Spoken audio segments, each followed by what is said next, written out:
Hey, welcome back, man. Week 2, it's your boy Lump Dog, Pimps, Players, and Hustlers Fantasy Football League. We got the treasurer back in the building, Matt. What's up, PPH? PPH Week Fantasy 2 at Football the League. Fantasy Football Sports Desk. We're breaking down all the games from Week 2. From Week 2, man. Some people feel better about their teams. Some people feel worse. Some people feel really good about their teams. So we'll get into that, definitely. But it was a great week. Some good games. Went down to the wire, too. Some games waiting for Monday night and Monday night games. But first game, we're just going to get right into it here, man. Manning's Playboys. I'm going to keep calling him that as long as Manning's scoring him over 40 points and the rest of his team really isn't doing much.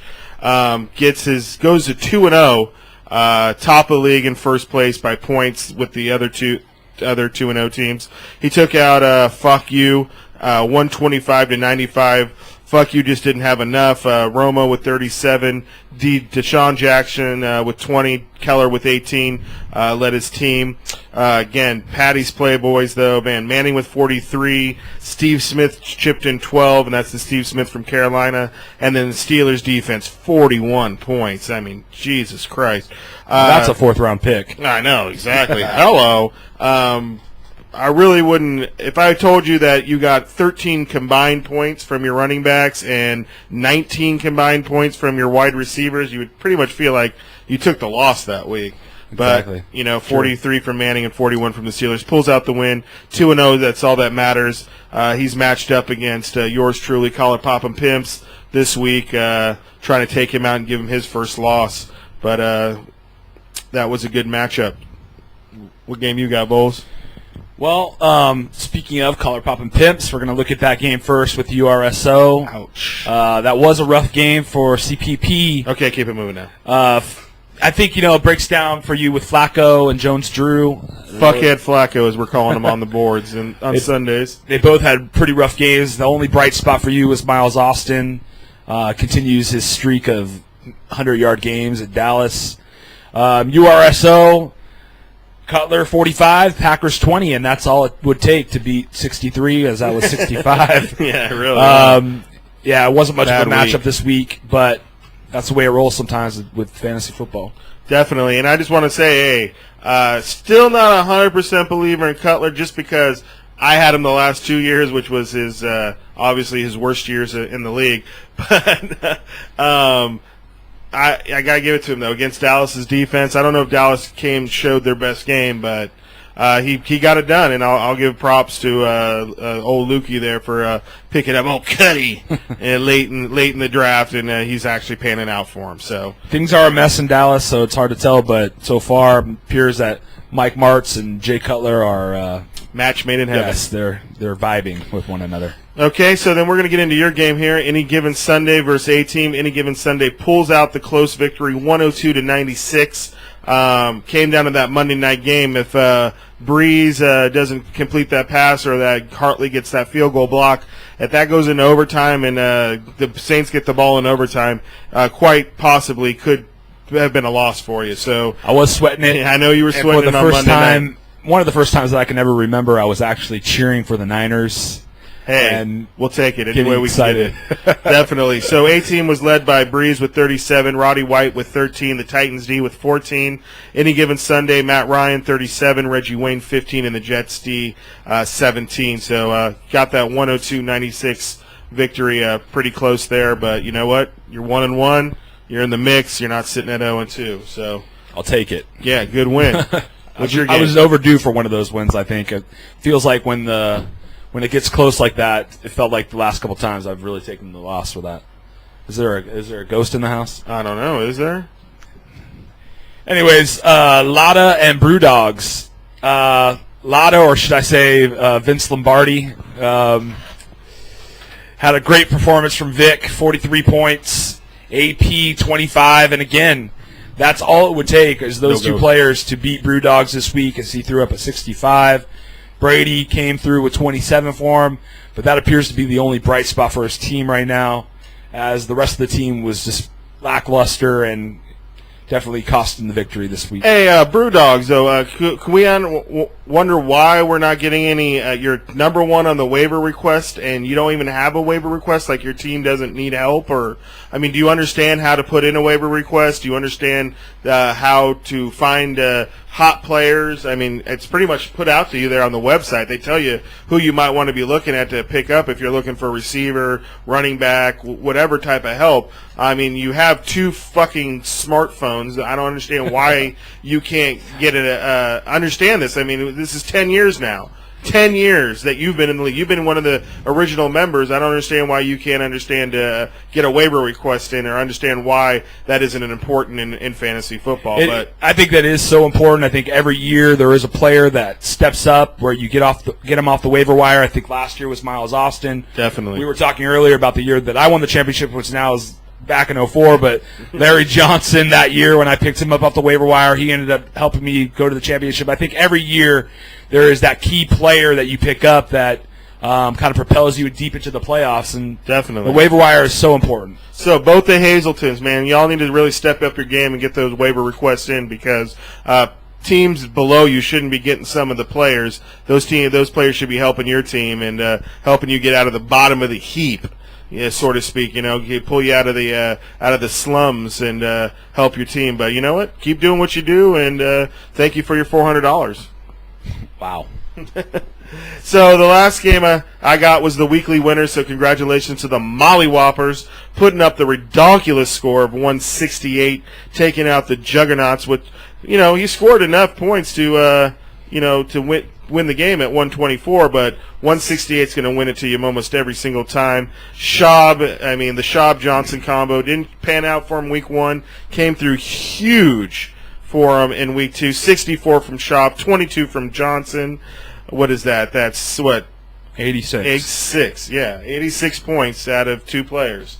Man, that's not bad. Then McCoy, 3 touchdowns, 120 yards rushing, 31 points. Foster, not bad. A bad game, but still scores you 12. And then Gates was 17. So every one of the key players on the team went off, scored out some big points. So 168 there. The Juggernauts, Rivers with 45. Forte, God, man, when is this guy going to really start showing his true color? Gets the garbage touchdown near the end of the game there. Well, not garbage, but gets the touchdown. Without that touchdown, though, man, the guy's got 4 points. Or 5 points. So, he got it, though, so got to hand it to him. Floyd with that big touchdown from Rivers, so that was 15 from him. Clark, once again, Dallas Clark, always steady and true, 14. And then the Bears D chipping in 12 with them. Right now, though, the Jugs are looking pretty good. They've been pretty consistent with scoring 138 the first week and then 124 the second week. But just remember, everyone during the season does have an 80 to 60-point game. Just when are yours going to come? I think near the end of the season, when playoffs. Uh-oh. So, anyway, that pretty much wraps up all the games. Actually, we got one more. Oh, we got one more. My bad. That's all right. We got Papa's Rat Pack and Sac Valley players, and this was a heartbreaker for Sac Valley players this week, losing the game 111-106. Papa's Rat Pack had Aaron Rodgers, who threw up a big 45. No Sean with 17. Calvin Johnson and Vikings also threw in a solid game for him. Sac Valley, Favre. Yikes. Third rounder? Really? Yikes. Hey, 10 points from Favre. Third rounder? Gore was going off against New Orleans, and basically, if he wouldn't have gotten hurt near the goal line there temporarily and given up that touchdown to Dixon, Sac Valley players would have a win this week. But, again, that's the way that fantasy football rolls sometimes. And I don't know. If you were Sac Valley and you could either get the win or you could went to the game and hobnobbed with Steve Young, take pictures with him, and that was like assuming that I'm a Niners fan. Well, okay, say if it was Roger Staubach or Troy Aikman, Emmitt Smith, Michael Irvin, you saw nothing but cowboy. Which, by the way, you can never wear that hat here again. I would take the loss. I think you're right. Yeah, exactly. I would take the loss. I feel good about it. However, I'd feel even better if Dallas won on Monday night and my Dallas player went off, and that's really the thing that kind of was missing for poor Dan, that Gore had a huge night, obviously, with 29 points.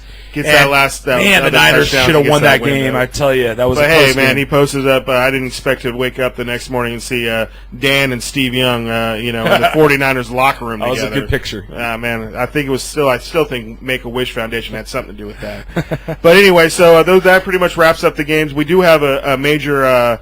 Matchup this week with Lada versus URSO. That's the game of the week. 2-0 teams. One of these teams is going to take their first loss this week coming up. So we're actually going to probably only be down to 1 or 2 undefeated teams, depending on how Patty's Playboy does. If I can hand him his first loss, might only have 1 undefeated team after this week. We also have A-Team and Sac Valley players on the opposite end of the spectrum. One of these teams is going to get their first win, so I bet you one of these guys is going to be pretty happy after this week. And whoever loses, 0-3, not a good start to the season. It is a big hole to climb out of. That's a hard claw. I think I remember you. I think maybe I have climbed out of that hole. I think before. you've climbed out of that hole just last year. Unfortunately. Yeah. So that wraps up the game. So although sometimes a slow start can help you on the waiver wire if you use it correctly. If you know how to use it, it can help you. Definitely. One last parting shot here, man. Lada, come on, man. Really, dude. You match your win total of all of last season. This guy's won 5 games in 3 years. Okay, this is how bad he's been. 5 games in 3 years. Wins the first 2 this year, and I understand he's excited. Team's he is excited. Good. Really looking excited. But come on, man. Vince Lombardi. Stop calling you Vince Lombardi on the message boards. I understand you, but temper the enthusiasm because an 11-game losing streak is not out of the question for your team. That's the kind of luck you have. That's the kind of team that you've always drafted in the past. Hopefully this year it's a little bit different for you, and you can maybe make the playoffs finally. First time out of 3 years. So an honest look at this team, it is a good team. It's solid. It's solid. Much better than he was in the past 2 years. Obviously, he's making a run. He is getting a little bit cocky, which is dangerous in this game because we all know that one week you can feel so good about your team, and then the next week you can feel like shit about your team. And everybody's at least one major injury away from potentially just going into the dumper. So if you get too high on your team sometimes, that could be dangerous. We all know that. We've all been there. I was high on my team, and everyone knows at the draft definitely was drunk off of Darren's half-cup shots. I don't know why when a half a cup became a shot. But anyway, I was feeling good about my team, but, man, Flacco really hasn't performed, really underperformed for me. Maurice Jones-Drew has done nothing. I was just glad to get that first win in the first week because now I'm 1-1 and not 0-2. So, but, yeah, definitely anything can happen. But let's just tone down, and we're just saying let's just tone it down a little bit. Let's save a little bit. I mean, we know you have tenacity, but let's save a little bit for more of the season because everyone's prone to a losing streak, and we definitely don't want to see you just disappear because there is no middle area with Lada. It's either all good or all bad. There's no gray area with him. So, thanks y'all for tuning in to Week 2's Commish message. You have any parting shots? Till next week, boys. Treasurer? I'm loving it. Good luck to y'all in Week 2, man. Except for Patty's Playboys, because I'm taking you out. Biatch. Mollywop, mollywop, mollywop, mollywop, mollywop, mollywop, mollywop, mollywop, mollywop, mollywop, mollywop, Thunderman, Thunderman, Thunderman, Thunderman, Thunderman, Thunderman, Thunderman, Thunderman, mollywop, mollywop, mollywop, mollywop, mollywop, mollywop, mollywop, mollywop, mollywop, mollywop, mollywop, mollywop, Thunderman, Thunderman, Thunderman, Thunderman, Thunderman, Thunderman, Thunderman, Thunderman, Thunderman.